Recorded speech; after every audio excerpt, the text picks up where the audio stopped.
Welcome back to the Man Down Podcast. I'm going solo today. We tried to go live yesterday, but we had a couple of fellas in Dallas got snowed in, and some other unforeseen things that was happening, so we couldn't get our whole panel together. But I did wanted to get on here and discuss a couple of things that's been going on with the NBA for sure. For sure, I don't like to miss opportunities to talk about the NBA, but let's go ahead and get started. This episode is sponsored by the Sports Cave. The Sports Cave is a mobile sports truck where the experience comes to you.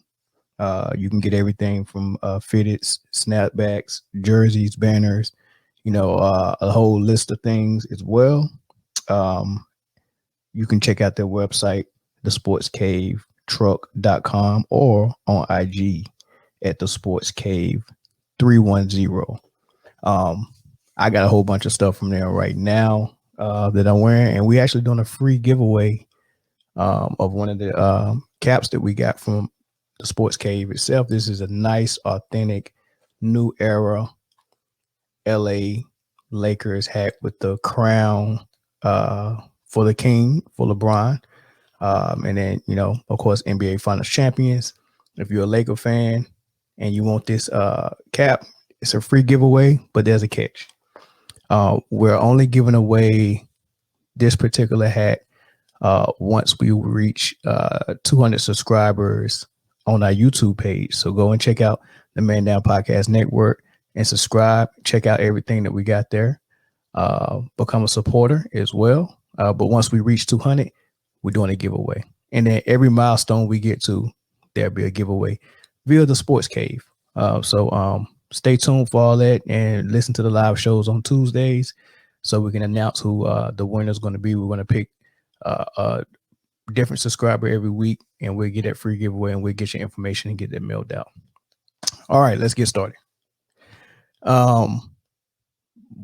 Let's start with the I think the game of the week last night. Well, actually, no, the game of the week is going to be Lakers Nets, depending on if KD plays. Even if KD doesn't play, because they're not going to have AD. So to see the defending champions with them clicking on all cylinders, missing one player, versus the Nets, I won't say that they're clicking on all cylinders, because of course defensively, there's a lot to be desired, but their offense is looking good. But they might be missing KD. So if you can get Kyrie and Harden versus the defending champs and LeBron James, I think it'll be a good game. But last night in particular, what was it, 128 to 124, the Nets over the Suns, and I'm telling you, man, that was a really good game to watch. Let's see, Chris Paul looked really good. You see, guy just scored, Tyler Johnson. I like Tyler Johnson a whole lot. I liked it when he was at Miami, and I don't know how he fell out of the rotation in Brooklyn. But it seemed like he found his way back in the rotation, and I think they found another piece off the bench that can help him out, man. He plays with a lot of tenacity. He's a hustler, and he can shoot, and he can score, he can handle the ball. So I don't know about the defense part. That's what they need the most, but I'm glad they found someone that they went down the stretch, and he wasn't afraid to shoot. He wasn't afraid to go toe to toe. I like that. So I like that found goal that Brooklyn seemed to find last game. Hopefully he can keep that up.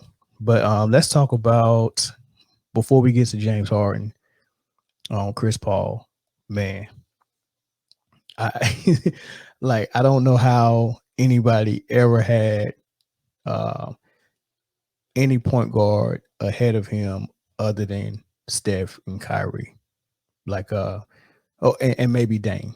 Steph, Kyrie, and Dame. 3. I only have 3 point guards really ahead of this guy, man. Yeah, but Chris Paul was killing it all game. Still a top 5 point guard to me.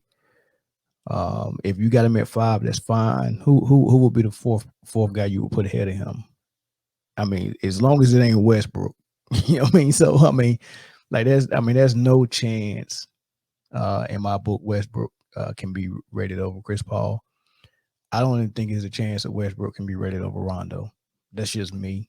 But I do got Westbrook around number 7 at this position. But you know, to each his own. But anyway, Chris Paul looked amazing down the stretch. It was I guess somewhat of an off game for Devin Booker. So down the stretch when Brooklyn started making their run, Chris Paul came down the stretch and mid-range jump shot, three, three, three. I mean, he was just all over the place and was going back and forth with the Brooklyn Nets, not just Harden, because Harden was on the bench for the beginning of that. And it was Joe Harris 3, Jeff Green 3, Tyler Johnson 3. And then where Harden came in the game, and then he started cooking and getting DeAndre Ayton involved in the screen and roll, exposing him, getting to the hole. And then he hit the dagger 3 that was so big. And you know, it put him ahead. I think that might have been their first lead of the game, to be honest with you. Oh, that was the 3 that put them up by 4. Right. So I think the bucket before that was their first lead in the game. And James Harden just put the dagger in there and, you know, finished them off, man. So that was huge.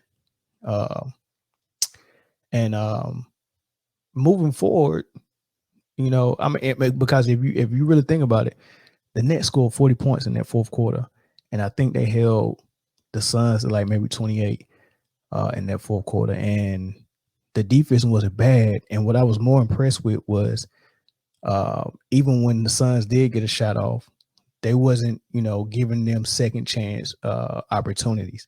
They were rebounding well.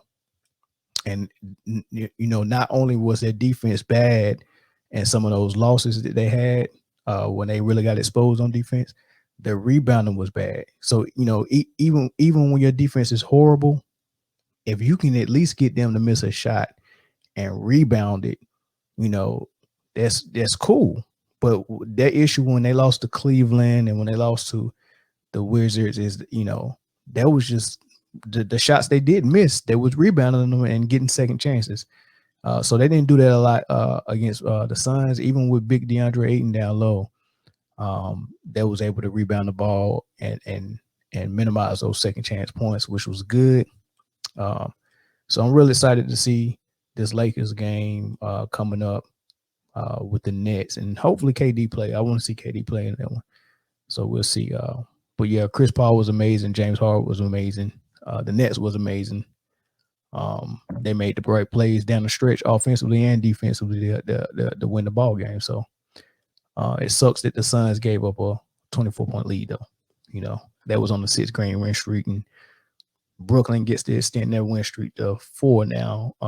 So they're cooking at the right time. Hopefully, it's not a big, huge fall off. You know, because you get 18 from Jeff Green.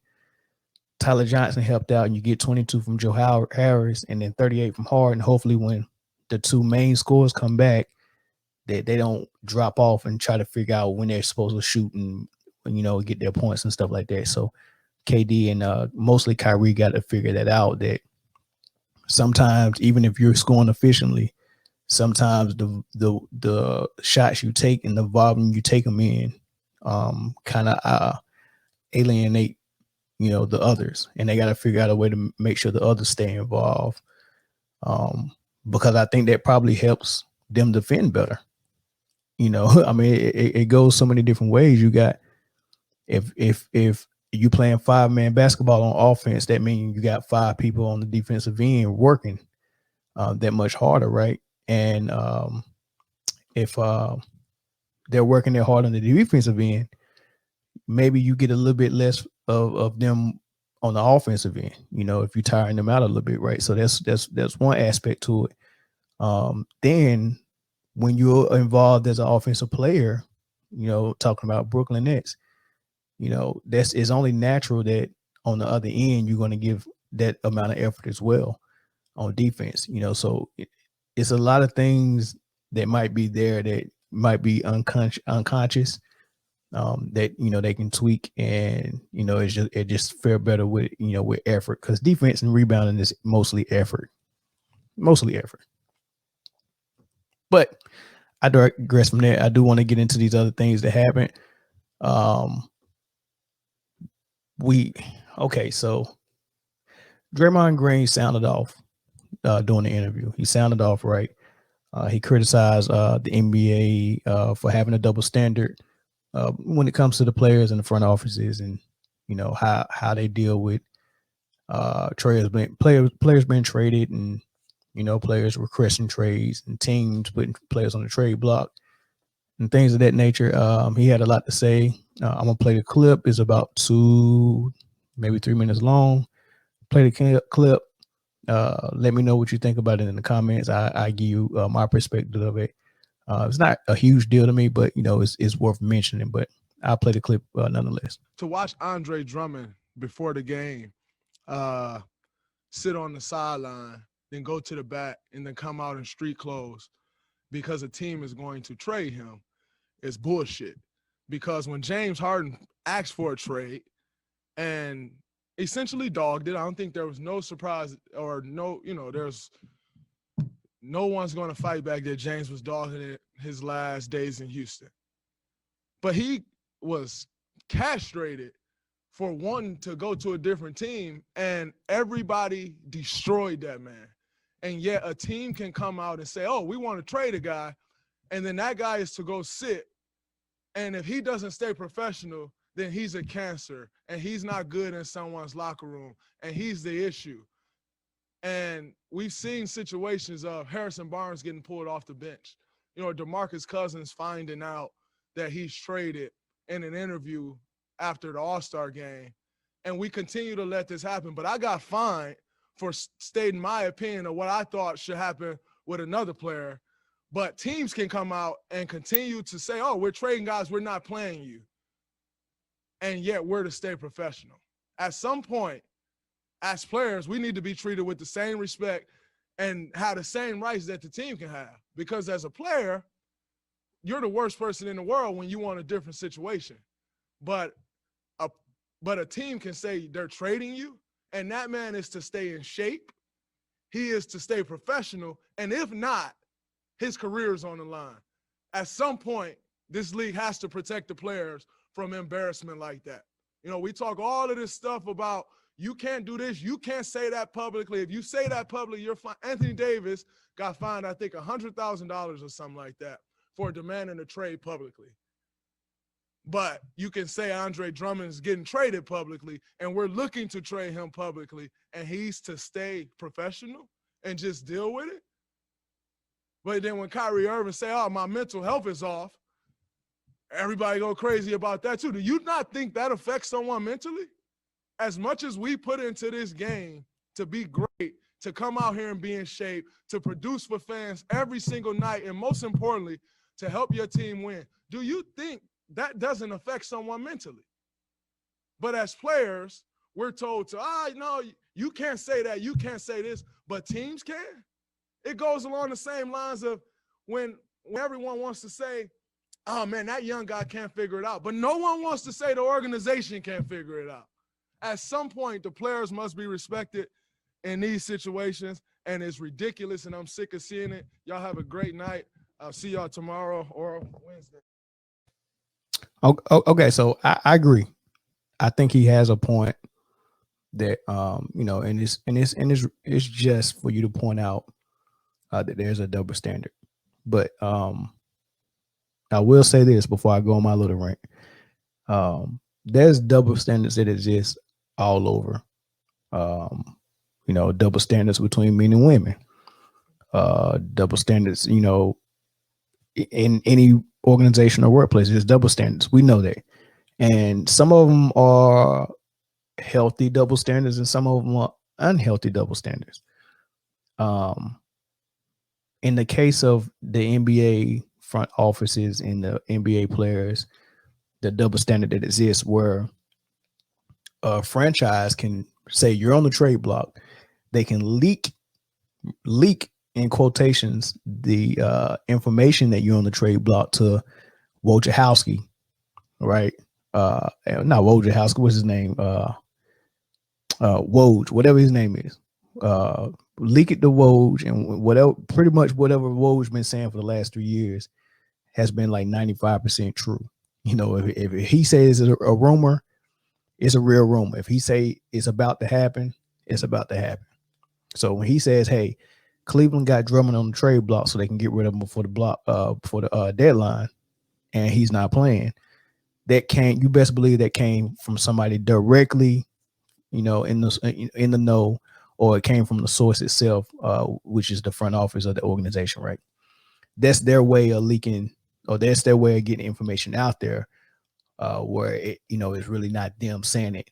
And the way that the players do it is either they do what James Harden did by saying, "Hey, I don't want to be here no more," or they do what Anthony Davis did, where his agent says it. Um, Either way, you can be fined for it. So there's the double standard. The players' method of saying what they are displeased with about an organization, or they wish to go elsewhere, or things that can be fined. But there's nothing that you can find the team for when they do the same way in their own way. So that's the double standard that they have to sit down and discuss with the commissioner, and I guess not the owners, but the commissioners, or the owners via the commissioner, and say, "Look, man, this it's got to stop, man." And everybody is a part of it. The media player who's part of it as well, because the media is going to go out there and create the narrative and put it out there in the atmosphere for everyone who pays attention to whatever platform they're a part of. They're going to get that narrative and they're going to go run with it to the barbershops and to wherever else and to whatever podcast and whatever you go to, and that's going to be everybody's opinion of the situation. Um, so everybody plays a part in it, and in the case of James Harden, he looked bad. The media piled in on him and made it look worse. Uh, Same thing for Anthony Davis last year or year before last, and the same thing for Kyrie when he needed his mental health break, just like Draymond Green talked about. The media is going to say what they're going to say. They're going to make a player look bad, and it's really a double standard because no one is going to come out and like James Dolan and the New York Knicks and how he did Charles Oakley and how he did Spike Lee. I mean, that lasted 1 or 2 days, but nobody's talking about that no more, right?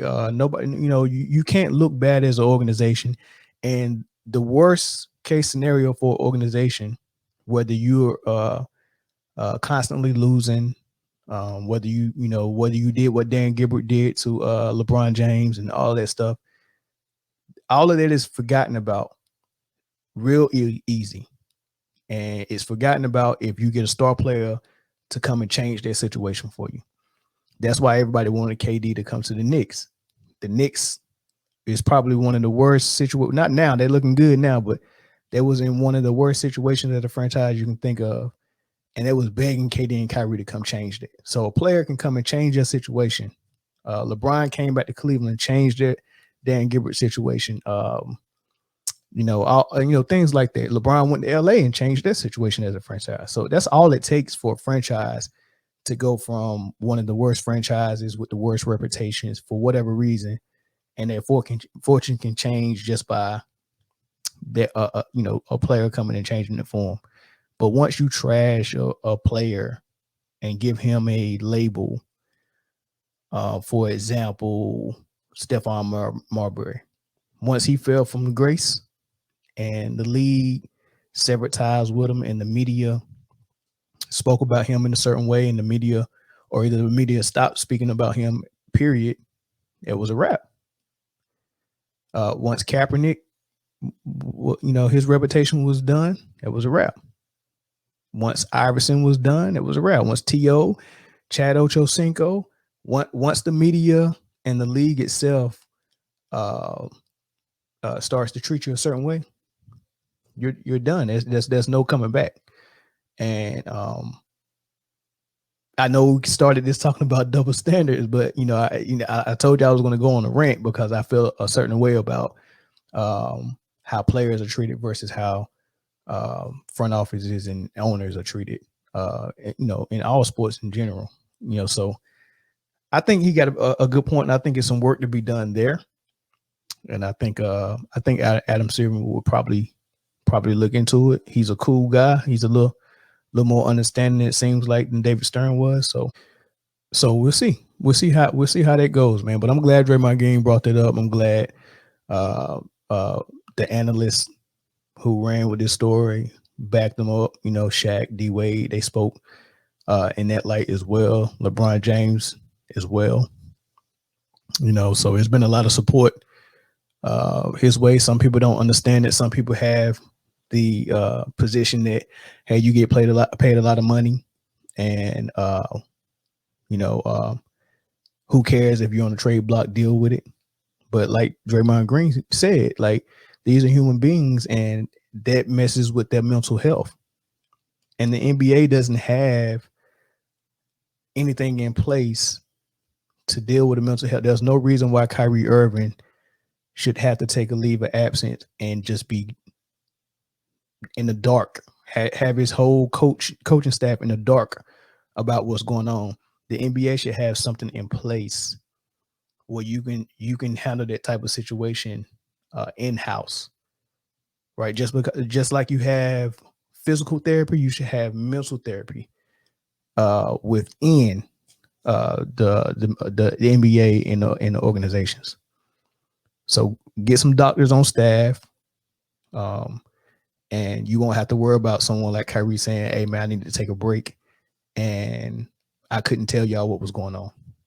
That should be a red flag that you had to leave your situation to clear your mind, and we don't have anything in place. All this money we spend on everything else, you don't have anything in place for someone's mental stability and mental health.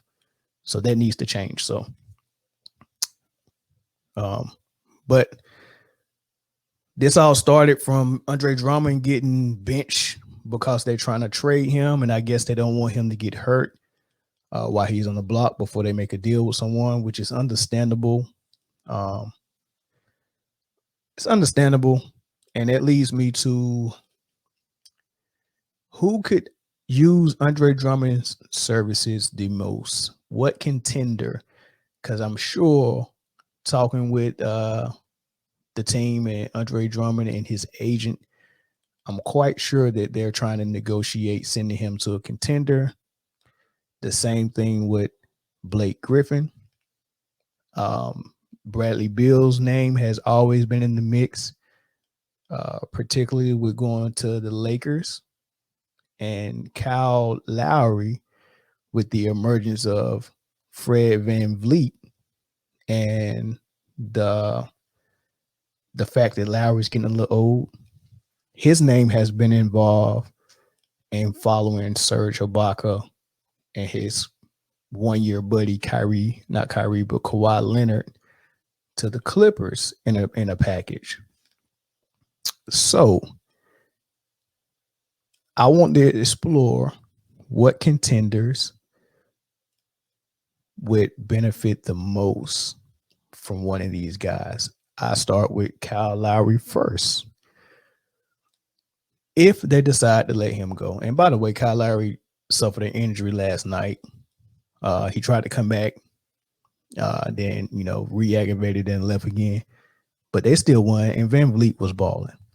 And Van Vliet, I think he's coming off of like a 40, almost 50-point game a couple of games ago. Man, this dude is emerging.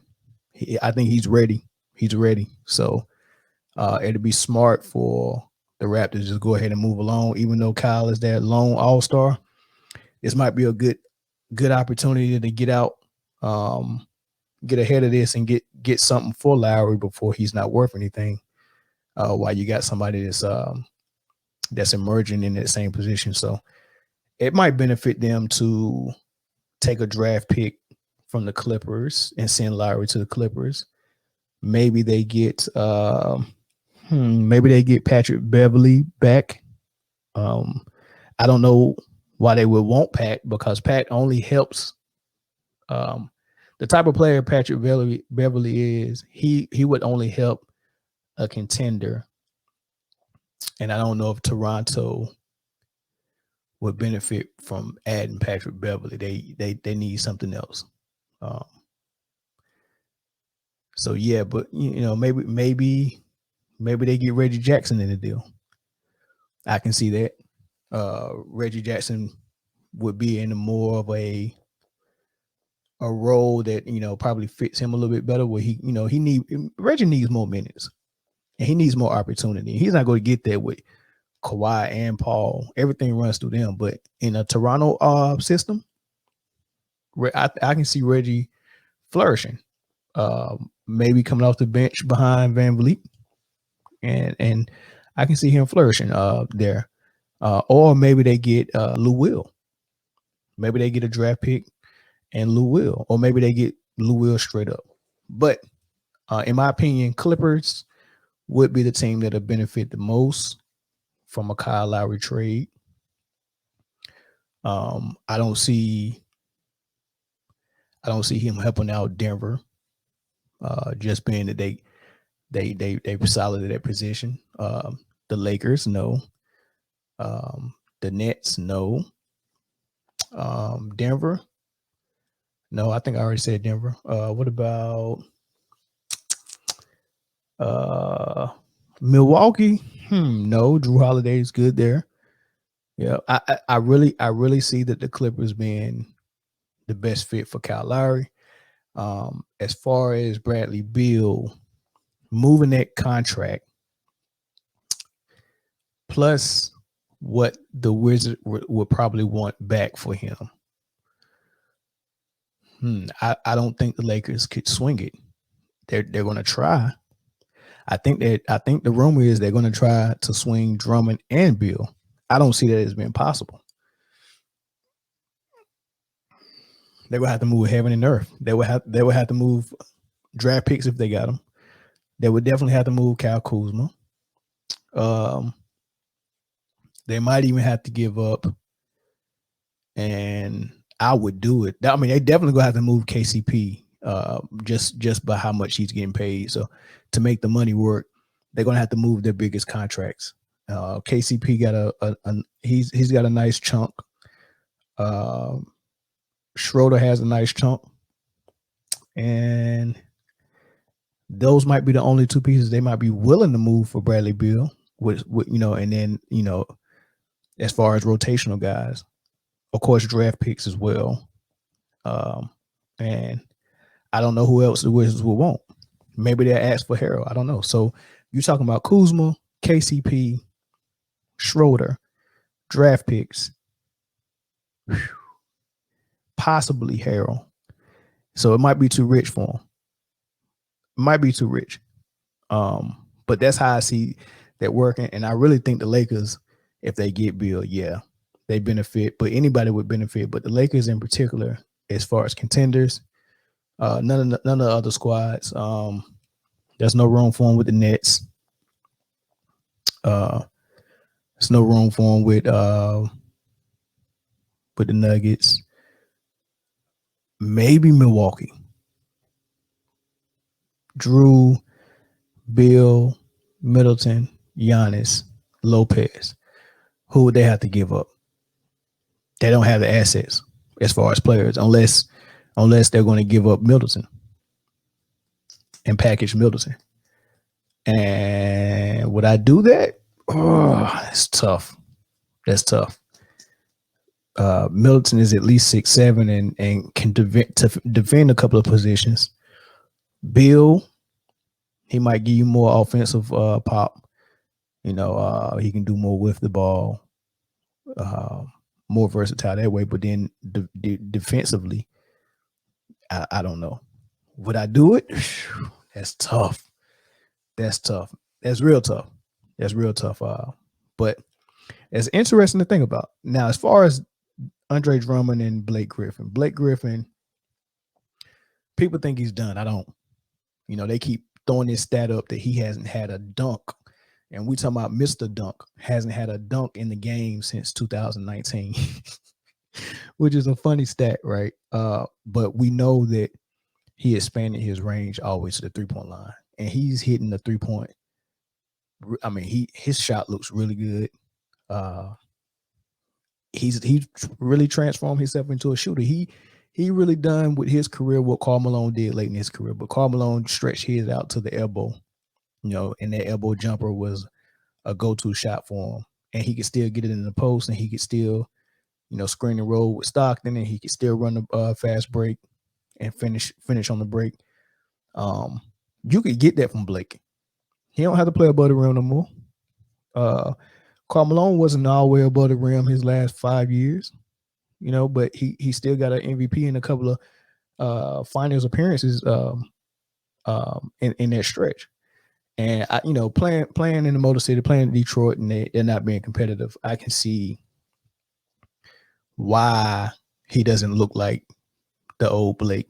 But you rejuvenate him with a new squad, I'm pretty sure he'll be there. Look at what Christian Wood did when he left Detroit. He left Detroit, and this just the floodgates opened up. This dude was looking like the most improved player of the season, of the year, but I think he got hurt. He's gonna be out a couple of weeks, but he was on the road. Trade Blake Griffin, see what happened. Teams I think that'll benefit from him. That has the contract, because I think he's owed close to 40 mil this year or next year. Who would have the cap space that's a contender that would benefit? I don't know if it's a lot of squads out there that got cap space, but I think the Clippers would benefit. I even think the Bucks would benefit. And I think the Bucks need it. They need a shot in the arm right now. Because they're not looking like their old self, and they need a shot in the arm. And I think Blake can do that. I really do think Blake fits with the Clippers, with the Bucks. Giannis, Blake, and what's good about that is with Blake having that 3-point range now, you don't hurt by having him and Giannis on the floor at the same time on the offensive end. Giannis can be inside, Blake can be outside, but they both good rebounders, right? Blake can post up a little bit, so you can still utilize that. You get on the floor with Blake and Giannis, and most teams will try to counter Giannis with a quicker guy. More than likely, they're small forward, which leaves Blake. Okay, so if your small forward is guarding Giannis and he's handling the ball, or if Giannis is on the floor as the big and Lopez is off the floor, so let's say they go small ball, Giannis at the 5, Blake at the 4. You got a decision whether you're going to put your big man on the floor to guard Giannis, mismatch automatically, or you're going to have your big man guard Blake, which he's at the 3-point line now. So, when Lopez sit down, that's what, really what he does for Giannis is he stretched the floor as a 5. He's at the 3-point line a lot of times, Lopez is, but he can't do much else. Blake can drive by you if you're big. Ball rotation coming and get to Blake, he can pump fake and go in, get him something. You ain't gonna get that from Lopez. So you still get that. There's nobody else spreading the floor for Giannis when Lopez goes sit down. So you almost got to play Lopez, and then you can expose Lopez on the other end in the screen and roll. You're not going to have that that luxury when it's Blake and Giannis on the field, on the court at the same time. So I like it. I really like it. Then you got Middleton and Drew. Yeah, I would try it if I was the Bucks. I definitely would. And as far as Andre Drummond, I think DeAndre Jordan and with the Nets is the same type of player. But I doubt he's making the type of money that Andre Drummond is making. So I don't know. I mean, unless the Cavs are giving him away, or They're gonna let him ride just to clear that cap hit, and they'll just take a draft pick and an expiring contract. Um, I just don't see the Nets. I think their team is already trying to figure itself out. I don't think you have the pieces to send for Andre Drummond unless the Cavs giving them away. So that's how I feel about that. But I mentioned earlier the situation with Draymond, or not Draymond Green, but the situation with the Lakers and their injury situation with Anthony Davis.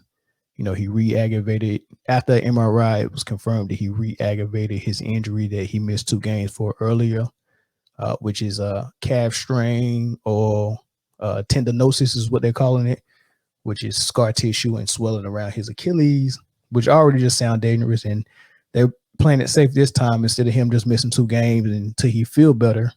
They're keeping him out 2 to 3 weeks, and they're going to reevaluate him at the end of the 2 to 3 week process and see what they got, which is more cautious than they were before with it, because before they was like, all right, you're hurting, sit out these 2 games, and then when you're not hurting no more, we'll throw you back out there. We don't see any structural damage, so you can just keep playing. But it looked like it's getting worse, so I don't think they can take that approach anymore.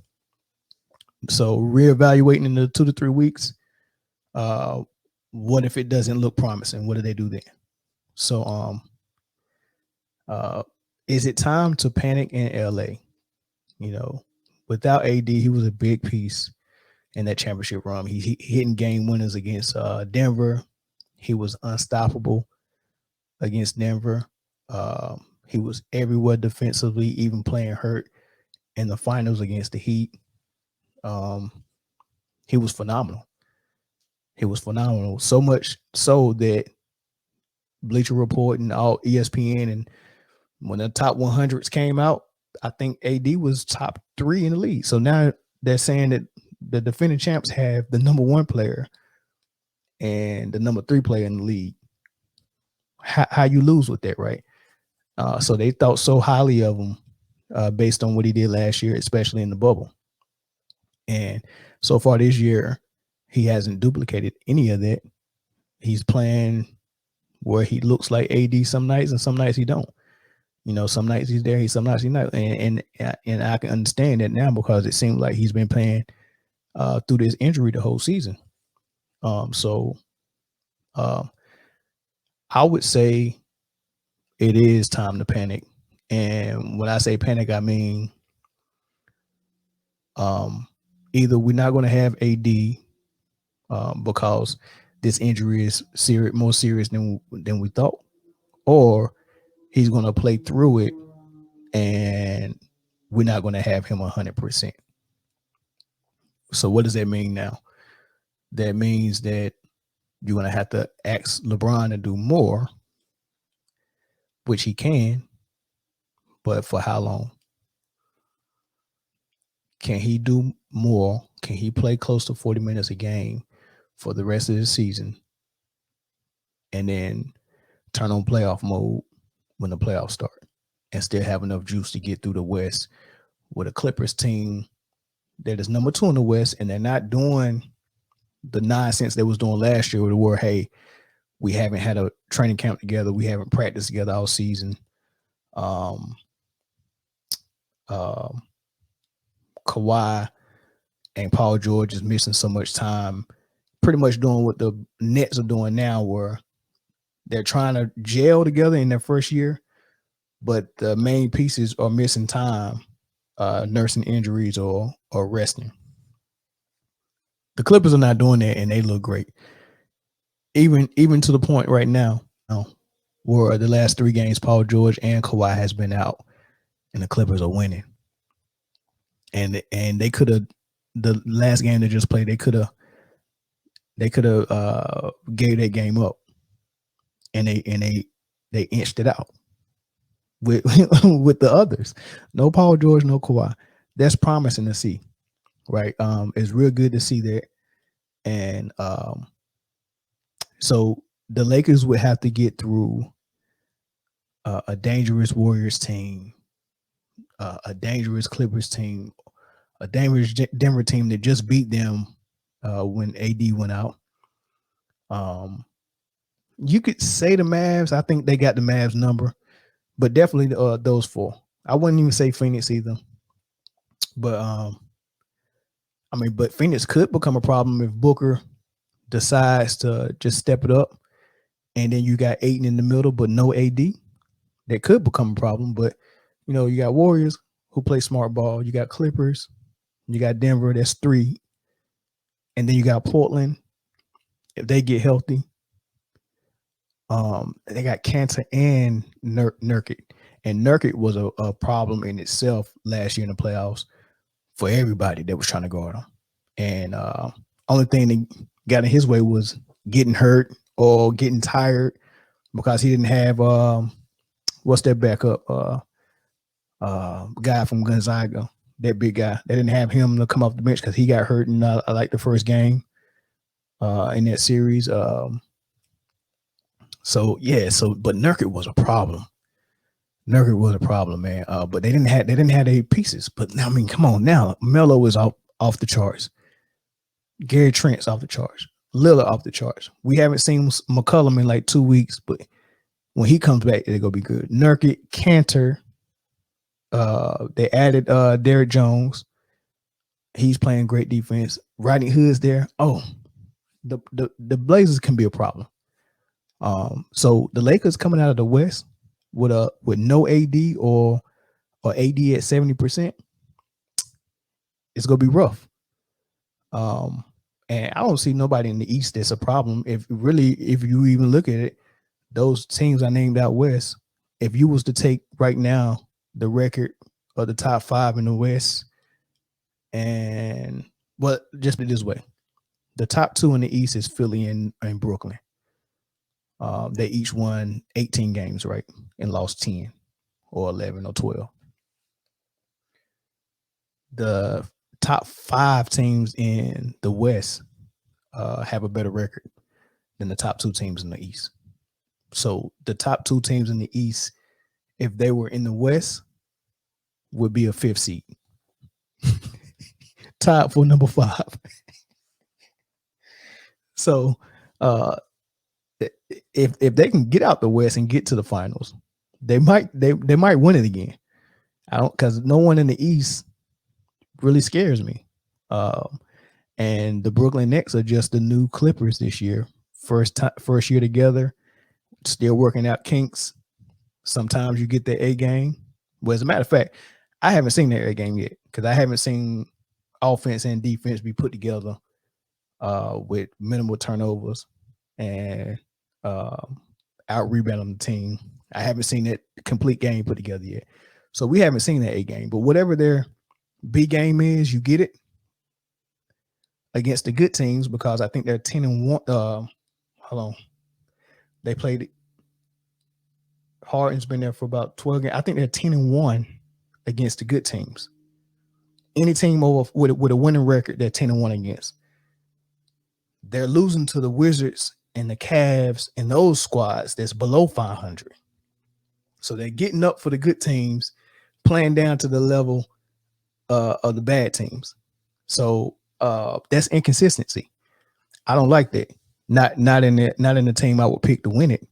I got to see consistency. So if they don't get a stretch where they're putting together games of dominant defense, dominant offense, or at least good defense, dominant offense, then they're just the new Clippers this year.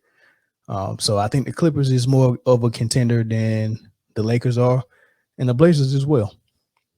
But next year, I think the Nets, once they can put more pieces around them, when they can find more Jeff Greens, find a couple of more Jeff Greens to throw out there, I think if they start playing Iman Sharp, it might help them. But they got to find him minutes because you got Tyler Johnson playing well. Well, you got to find minutes for Shumpert. You got Kyrie and Harden playing 35 plus minutes, and then you got to find times where they can be on the court without each other, where one can be the focal point. It's going to be hard to find minutes for somebody like Shumpert. But that's my 2 cents on that. I think it is time to panic in LA, at least just a little bit. I know you still got that man. this guy right here. Don't forget, for those of you who watched all the way to the end, right? Free giveaway. The next live show we do after we reach 200 subscribers on YouTube, this hat will be given away to somebody that's a lucky subscriber. So appreciate y'all for tuning in. I had to do this episode dolo. I hope you liked it, but we should have a full panel on the next episode. But until next time, peace.